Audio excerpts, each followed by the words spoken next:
اللہم صلی علی محمد وآل محمد۔ عزیزان من، فرمان کے بارے میں کہ فرمان کی کتنی قسمیں ہیں۔ مرکزی فرمان ظاہر میں ہے اور یہ بہت ضروری بھی ہے۔ ظاہری فرمان، سامنے کی فرمان کی اگر ضرورت نہ ہوتی تو پھر امام حی و حاضر نہ ہوتا۔ جب امام حی و حاضر ہے تو دانا لوگ سمجھ گئے کہ امام کا حی و حاضر ہونا اس لیے ضروری ہے کہ وہ فرمان فرمائے اور جماعت کو ہدایت دے۔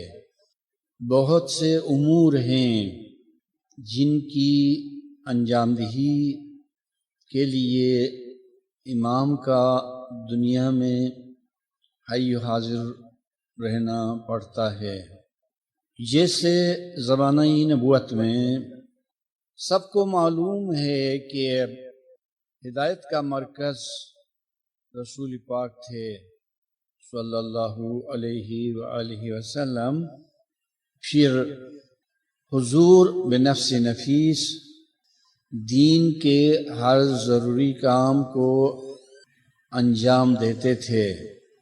آپ خیال رکھیں کہ رسول خود بیعت لیتے تھے، نماز پڑھاتے تھے، زکوٰۃ دست مبارک میں خود لیتے تھے، اور اس کو کس طرح خرچ کرنا چاہیے یہ حضور کے اختیار میں تھا۔ ایسا نہیں تھا کہ زکوٰۃ جو ہے وہ گلیوں اور کوچوں میں بھیک مانگنے والوں کے درمیان تقسیم کی جائے۔ اگر ایسا ہوتا تو بیت المال کا نظام نہیں چلتا۔ بیت المال آپ نے پڑھا ہے، بیت المال وہ مرکزی فنڈ ہے جو رسول کے اختیار میں ہوتا تھا۔ جہاد کا حکم صرف اور صرف رسول فرماتے تھے، اور کسی کو داخلی اسلام کرنا ہے اور اس کی آخری بیعت لینی ہے۔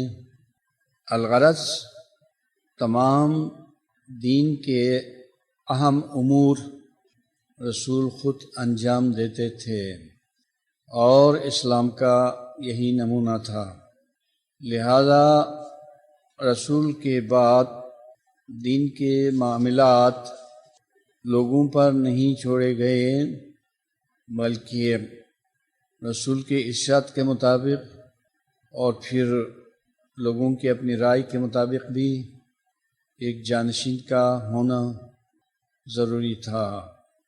اہل سنت والجماعت کے نزدیک بھی اور شیعان علی کے نزدیک بھی ہر طرح سے، اور اللہ تعالیٰ کے حکم کے مطابق بھی اور رسول کی ہدایت کے مطابق بھی جانشین کا ہونا از بس ضروری تھا۔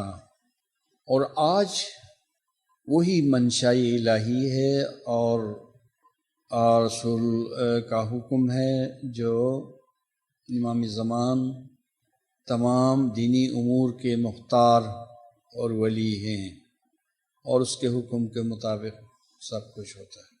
تو میں نے کہا کہ مرکزی امر اور ہدایت ظاہر میں ہے، اور اسی قانون کے تحت امام کی خوشنودی کے مطابق، اس کے امر اور اس کی اجازت کے مطابق بہت سی چیزیں ہیں جن سے مومن استفادہ کر سکتا ہے۔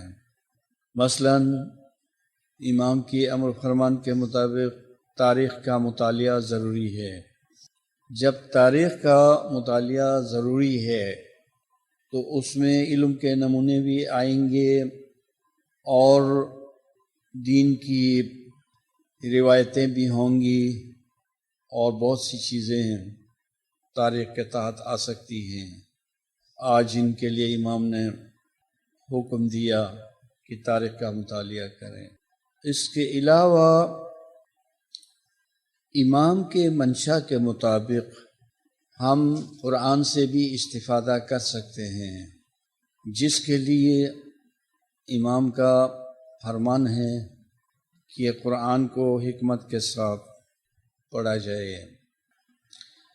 امام نے کبھی یہ بھی فرمایا کہ اگر یہاں قرآن سے سوال کرنے والے لوگ ہوتے تو میں ان کو ٹھیک ٹھیک قرآن سے جواب دیتا۔ اس سے بھی پتہ چلتا ہے۔ مزید برآں ایک بنیادی چیز یہ بھی ہے کہ پیغمبر اکرم نے فرمایا کہ انا صاحب التنزیل و علی صاحب التاویل، میں تنزیل کا مالک ہوں اور علی تاویل کا مالک ہے۔ جب علی سے ہر امام مراد ہے اور ہر امام صاحب تاویل ہے تو پھر تاویل کو امام سے کون حاصل کرے گا؟ اسماعیلی ہی حاصل کریں گے۔ اسی سلسلے کی ایک بات ہے کہ پیغمبر کا معجزہ تنزیل ہے اور امام کا معجزہ تاویل ہے۔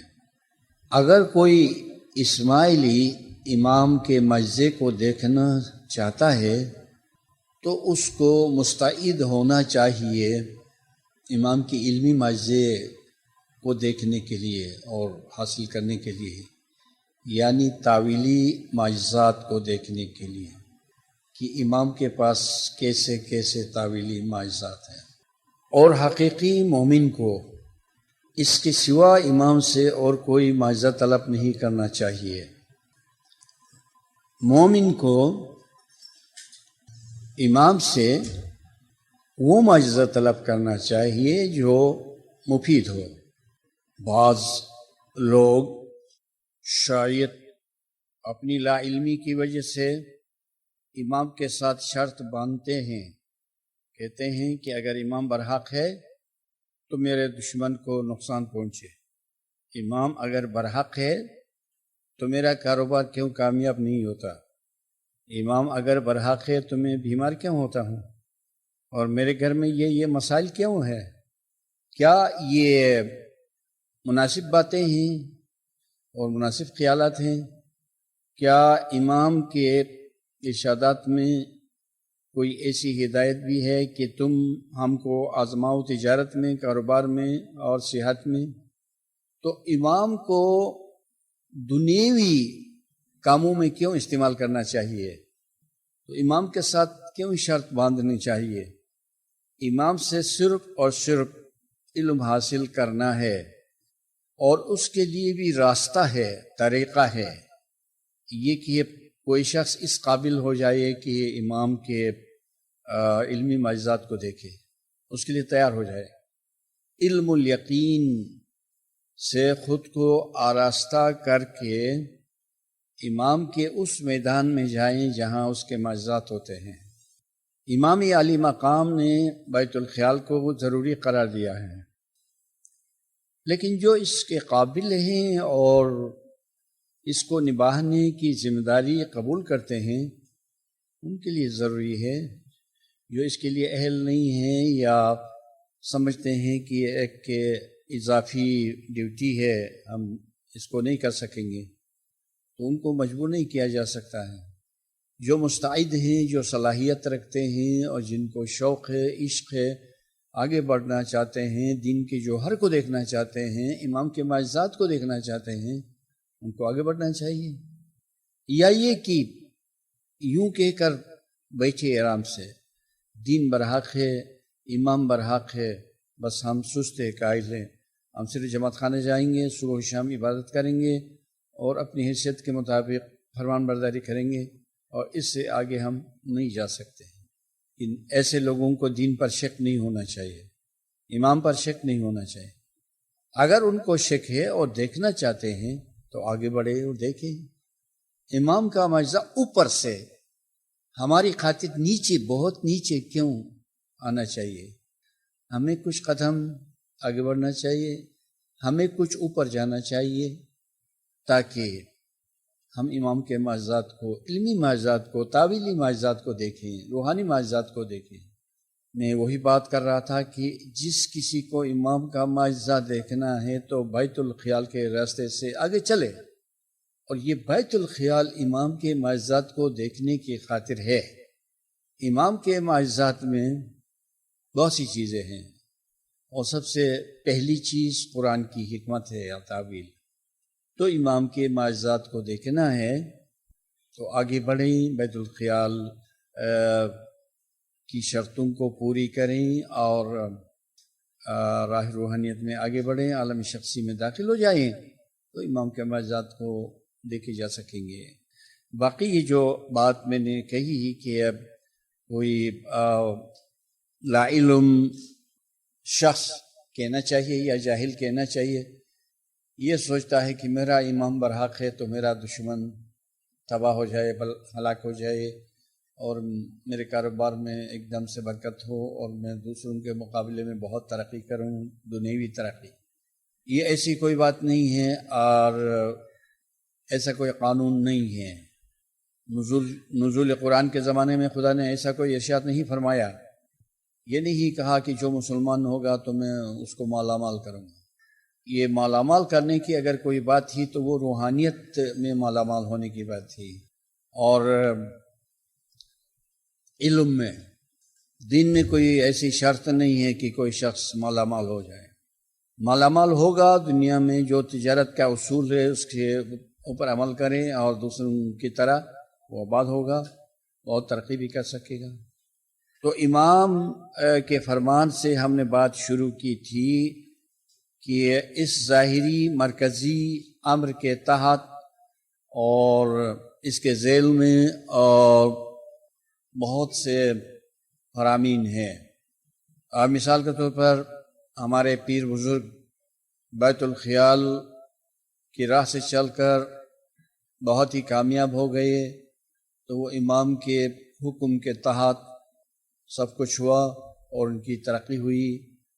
اب وہ جو گنان بولتے تھے، گنان بناتے تھے اور مولا کی تعریف کرتے تھے، اس سب کو امام نے بہت بڑا درجہ دیا، قرآن کی میننگ کی طرح درجہ دیا۔ کیوں؟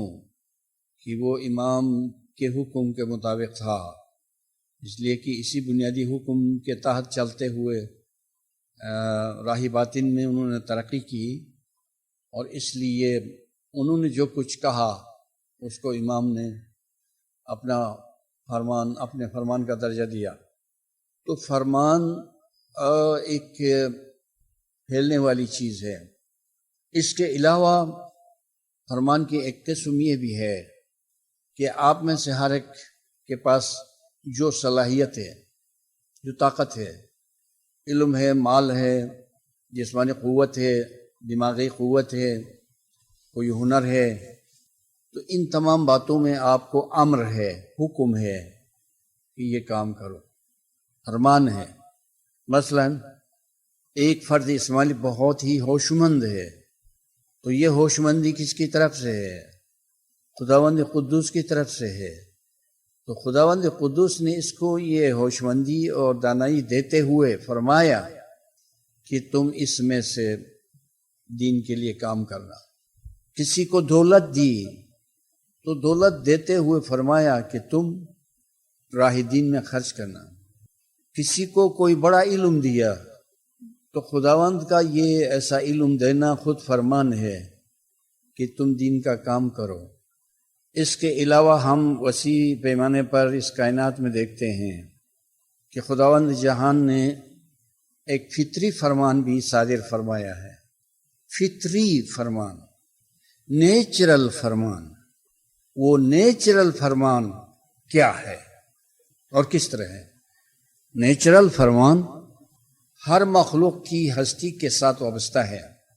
خدا نے بیل کو پیدا کیا، اس کو مضبوطی دی اور یہ طاقت دی کہ چھکڑے کو آرام سے کھینچے، ہل کو اپنی طاقت سے چلائیں، اس کا جسم اس کی گردن اور گردن کی وضع، یہ سب کچھ اس قابل بنایا کہ اس کو ہل میں جوتا جائے اور وہ ہل چلائیں یا چرسا کو کھینچے، اور خدا نے اونٹ کو بنایا اور اس کو ایسا طاقتور جسم دیا کہ وہ کافی وزنی بوجھ اٹھائیں، اور اس کے پاؤں ایسے دیے کہ ریتیلی زمین میں بھی دن سے بغیر آرام سے چلیں، اور اس کے اندر یہ قوت پیدا کی کہ پیاس کو برداشت کرے اور بیابانوں میں چلے۔ اور اسی طرح اس نے دیگر جانوروں کو پیدا کیا جن میں انسانوں کے لیے فائدہ ہے، یا ان جانوروں میں کوئی انسان کے لیے کوئی اشارہ ہے، کوئی علم کی بات ہے، اور کچھ سے وہ دودھ حاصل کرتا ہے، اور جن جانوروں سے دودھ حاصل کرتا ہے ان کا دودھ اس قدر زیادہ ہے کہ وہ اپنے بچے کو بھی پلاتے ہیں، اور پھر جو مالک ہے اس کو بھی دیتے ہیں۔ اور کچھ جانور ہیں ان سے اون کا فائدہ ہے، اور وہ اون اس طرح سے ایکسٹرا ہے کہ کچھ دوسرے جنگلی جانوروں کی طرح ان میں کمی نہیں ہے، ان کے اون کو اٹھائیں تو پھر نیچے سے پیدا ہو سکتے ہیں، جبکہ کچھ دوسرے جانور ہیں جنگل میں ان کے بال صرف ان کے لیے کافی ہے۔ تو پھر اس میں اشارہ ہے کہ انسان اس سے فائدہ اٹھائے، اور انسان قدرت کے اشاروں کو سمجھ رہا ہے تو نیچرل فرمان کو سمجھتا ہے، اس کے مطابق جانوروں سے اور خانگی جانوروں سے اور دیگر جانوروں سے فائدہ حاصل کرتا ہے، یہ فرمان ہے۔ اور تمام چیزوں میں اب درخت میں پھل پیدا ہوتا ہے، اس درخت کے لیے اس پھل سے کیا فائدہ ہے؟ اس کا اصل فائدہ انسان کے لیے ہے۔ ہاں اتنا فائدہ ہے کہ پھل کی وجہ سے اس کی سلامتی ہوتی ہے کہ باغبان اس کو نہیں کاٹتا، اچھا پھل دیتا ہے، اس کی آبیاری کرتا ہے۔ تو قدرت کے کیسے کیسے بید ہیں اور کیسے کیسے فرمان ہیں، اور ہر چیز پر ایک فرمان ہے کہ اس جانور سے یہ کام لیا جائے، اور ان تمام فرمانوں کو انسان ہی جانتا ہے اور سمجھتا ہے اور فائدہ اٹھاتا ہے۔ کہ انسان ہی ایک ایسی مخلوق ہے کہ تمام فوائد کو حاصل کرتا ہے، اور زیادہ فوائد کو حاصل کرنے کی اس میں گنجائش ہے، اور بہت زیادہ علم کو حاصل کرنے کی اس میں صلاحیت ہے۔ علم اس سے بچتا نہیں ہے، ایسا نہیں ہے کہ کسی علم کو یہ کہیں کہ بس تمام عجائب و غرائب کو یہ دیکھتا ہے اور ان سے فائدہ حاصل کرتا ہے۔ تو یہ ایک بہت بڑی کائنات ہے انسان، کہ اس کا پیٹ نہیں بڑھتا ہے۔ پیٹ نہیں بڑھتا ہے یہ ایک عام لفظ ہے، لیکن تمام نعمتوں کو یہ حاصل کر سکتا ہے، اور تمام ارشادات خداوندی کو یہ سنتا ہے اور ان سے فائدہ اٹھاتا ہے۔ بات تھی فرمان کے بارے میں کہ خداوند نے آپ کو عقل دی ہے اور دوسری مخلوقات سے آپ کو ممتاز کر دیا ہے۔ تو اللہ کا آپ کو یہ عقل دینا ایک حکم ہے کہ اس عقل سے خود بھی فائدہ اٹھاؤ اور دوسروں کو بھی اس سے فائدہ دلاؤ۔ آپ کو کوئی بڑا علم دیا گیا ہے، تو یہ علم دینا ایک فرمان ہے آپ کو کہ اس سے خود بھی فائدہ اٹھاؤ اور دوسروں کو بھی فائدہ دلاؤ۔ آپ کو بہت بڑی دولت دی گئی ہے، یہ دولت دینا اللہ کا حکم ہے کہ تم اس نعمت سے فائدہ حاصل کرو اور دوسروں کو بھی اس سے فائدہ دلاؤ۔